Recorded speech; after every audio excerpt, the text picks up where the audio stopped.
seputar Imam Mahdi. Jadi Ahlus Sunnah wal Jamaah punya pandangan khusus, yaitu tentang Imam Mahdi, dan ini menjadi ciri untuk kita mengenal bahwa pendapat tersebut berasal dari Ahlus Sunnah atau bukan. Yang pertama, ini merupakan ciri Ahlus Sunnah yang ke-53, sepakat semua Ahlus Sunnah wal Jamaah tanpa ada satupun perbedaan bahwa semua Ahlus Sunnah wal Jamaah yakin dan percaya akan kedatangan Imam Mahdi. Tidak ada satupun dari kalangan Ahlus Sunnah yang menolak tentang kepastian kedatangan Imam Mahdi.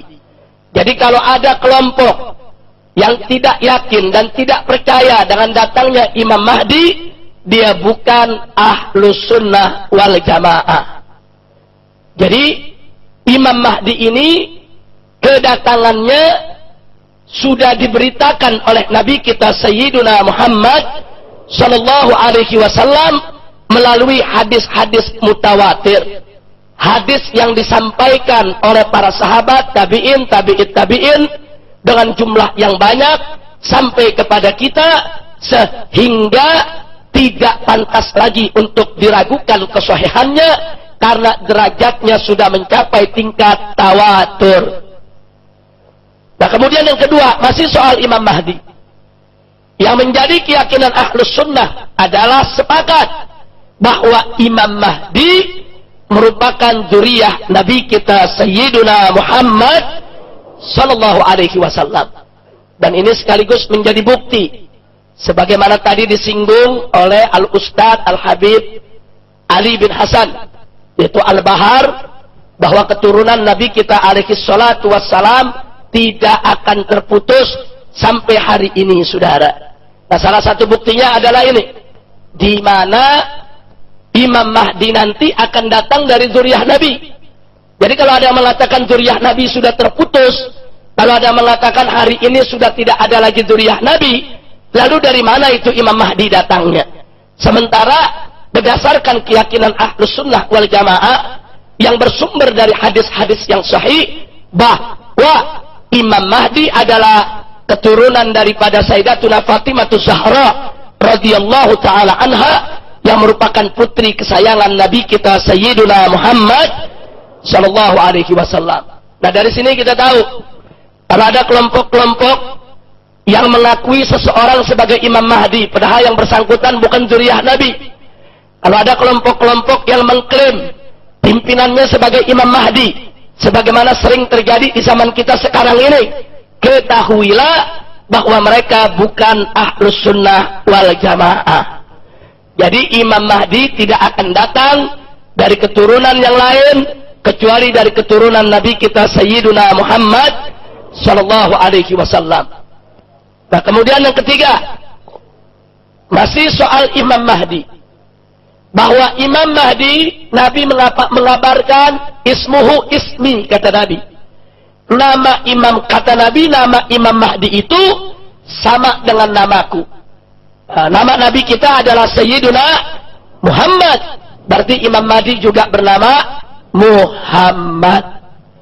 Nah, kemudian selanjutnya ciri Ahlus Sunnah seputar Imam Mahdi yang keempat, yang merupakan ciri Ahlus Sunnah wal Jamaah yang ke-56, bahwa Imam Mahdi pasti akan memimpin dunia. Karena begitulah hadis yang datang dari Nabi. Imam Mahdi itu akan memimpin dunia, akan menegakkan khilafah. Ini suatu kepastian, merupakan dalailun nubuwah. Ini merupakan bagian daripada bukti kenabian Nabi kita Sayyiduna Muhammad sallallahu alaihi wasallam yang akan terbukti di kemudian hari. Manakala Imam Mahdi itu datang, dia akan melakukan tugasnya sebagaimana yang sudah ditetapkan oleh Allah Subhanahu wa taala, dan dia pasti akan memimpin dunia. Karena dalam satu hadis tegas Nabi mengatakan, akan datang dari keturunanku yang akan memimpin dunia dan memenuhi dunia dengan keadilan. Dia akan memimpin dunia Islam. Jadi semua umat Islam akan disatukan. Pada saat Imam Mahdi ini muncul, saudara, umat Islam dari berbagai macam kalangan semua akan bersatu, berjuang di bawah panjinya insya Allah. Yang kelima, masih seputar Imam Mahdi. Imam Mahdi bukan hanya akan memimpin dunia, kata Nabi, akan memenuhi dunia dengan keadilan.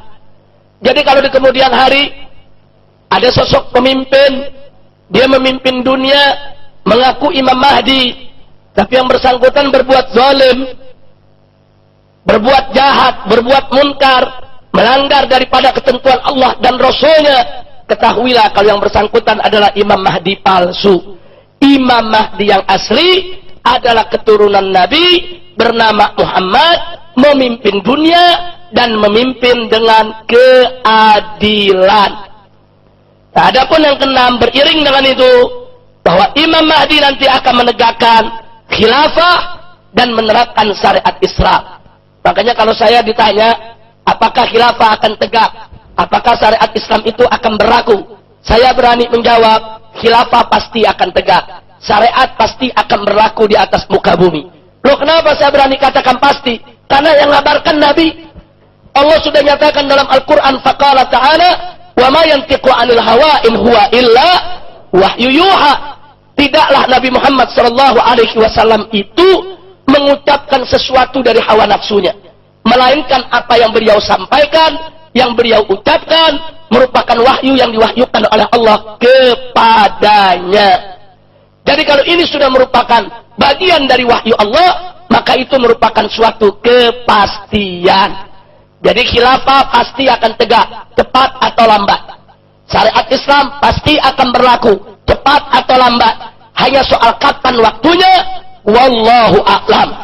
Tapi soal kepastiannya pasti akan terjadi. Kenapa? Karena sudah dikabarkan oleh Nabi kita Sayyiduna Muhammad sallallahu alaihi wasallam.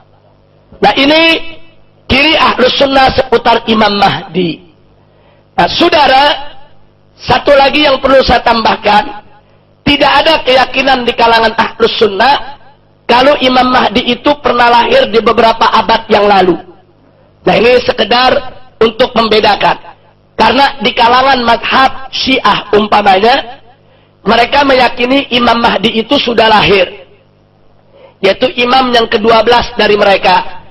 Hanya semasa kecil sang imam ini hilang, diletakkan, ditempatkan oleh Allah di suatu tempat entah di mana, yang nanti di akhir zaman akan dikembalikan oleh Allah ke dunia. Nah, ini keyakinan semacam ini di tengah masyarakat memang ada. Ini adalah keyakinan dari kalangan mazhab Syiah. Nah, tentunya di sini saya tidak jadikan majelis ini untuk memperdebatkan perbedaan-perbedaan pendapat semacam ini. Saya hanya ingin memaparkan mana yang menjadi keyakinan Ahlus Sunnah wal Jamaah. Jadi kalau keyakinan ada mengatakan bahwa Imam Mahdi adalah imam yang ke-12, sudah lahir, sekarang disimpan oleh Allah di satu tempat, nanti akan diturunkan, didatangkan oleh Allah untuk memimpin umat manusia, itu bukan pendapat Ahlus Sunnah wal Jamaah. Nah, ini saya perlu tekankan, tanpa harus kita memperdebatkan itu keyakinan daripada kalangan orang-orang Syiah, itu hak mereka untuk berkeyakinan. Kita boleh saja untuk mendiskusikannya dengan mengeluarkan argumentasi, tapi dengan tetap menjaga akhlak dialog, etika dialog, tidak mudah saling mengkafirkan atau saling menyesatkan. Nah, saya di sini hanya ingin memaparkan inilah ciri Ahlus Sunnah wal Jamaah yang berkaitan dengan Imam Mahdi. Nah, karena itu di sini saya ingin ingatkan, andai kata di antara kita besok ada yang mengalami datangnya Imam Mahdi, dan Anda lihat cirinya percis seperti yang disampaikan oleh Nabi melalui hadis-hadisnya, jangan Anda pernah ragu untuk membaiatnya. Sampai-sampai Nabi sudah kasih kabar, kalau kalian hidup mendapatkan Imam Mahdi datang, walaupun kalian harus merangkak, datang, temui, berikan baiat. Jadi jangan ragu-ragu. Kalau suatu zaman entah kita yang mengalami, anak kita atau cucu kita, berikan amanat kepada mereka. Kalau kau suatu saat bertemu dengan Imam Mahdi sesuai dengan ciri yang sudah disampaikan oleh Nabi, dari segi namanya, dari segi keadilannya, dari segi keturunannya, dari segi kepemimpinannya, dan kiri-kiri yang lainnya, walaupun harus merangkak, temui, berikan baiat. Kalau ingin selamat dunia akhirat, berikan baiat kepada Imam Mahdi, karena dialah imam terakhir yang diutus oleh Allah Subhanahu wa Ta'ala untuk memimpin umat manusia. Jadi mereka yang tidak mau memberikan baiatnya, yang tidak mau memberikan sumpah setianya, yang tidak mau ikut kepada Imam Mahdi, berarti mereka tidak ikut kepada ajaran Nabi kita Sayyiduna Muhammad sallallahu alaihi wasallam. Ini yang perlu saya sampaikan, saudara. Jadi saya ingatkan semua, termasuk organisasi yang saya pimpin, Front Pembela Islam. Ini hanya sekian banyak, ini hanya setetes dari sekian banyak jalan untuk mencoba membuka jalan bagi kedatangan Imam Mahdi yang kita cintai, saudara. Artinya, kalau Imam Mahdi sudah datang, tidak ada organisasi, tidak ada madhab, tidak ada firaq, semuanya harus ikut kepada Imam Mahdi, saudara. Tidak ada FPI, tidak ada NU, tidak ada Muhammadiyah. Kalau Imam Mahdi sudah datang, berikan loyalitas kita kepada sang imam, bukan kepada organisasi, bukan kepada kelompok, bukan hanya kepada guru kita saja. Tidak, berikan totalitas, sumpah setia dan kesetiaan kita kepada Imam Mahdi yang sudah diberitakan oleh Nabi kita Sayyiduna Muhammad sallallahu alaihi wasallam. Tapi hati-hati, di zaman sekarang banyak orang ngaku-ngaku Imam Mahdi, saudara. Jangankan yang bukan turunan Nabi, yang turunan Nabi saja nggak bisa seenaknya ngaku Imam Mahdi, saudara. Sekarang kadang-kadang yang keturunannya nggak jelas ngaku Imam Mahdi. Nah, ini lebih kacau lagi, saudara. Jangan, saudara. Imam Mahdi punya ciri, ada ciri-cirinya. Silakan anda baca, banyak sekali di kalangan Ahlus Sunnah wal Jamaah kitab-kitab yang khusus bicara tentang Imam Mahdi. Insya Allah nanti di majelis kita, sekali waktu kita bicara khusus Imam Mahdi, kita buka cirinya satu persatu. Ada puluhan ciri, saudara. Jadi dari ciri itu kita tahu, kalau sang imam ini datang, kita bisa lihat, oh cirinya begini gak? Cirinya begini gak? Cirinya begini gak? Kalau cocok, dia Imam Mahdi.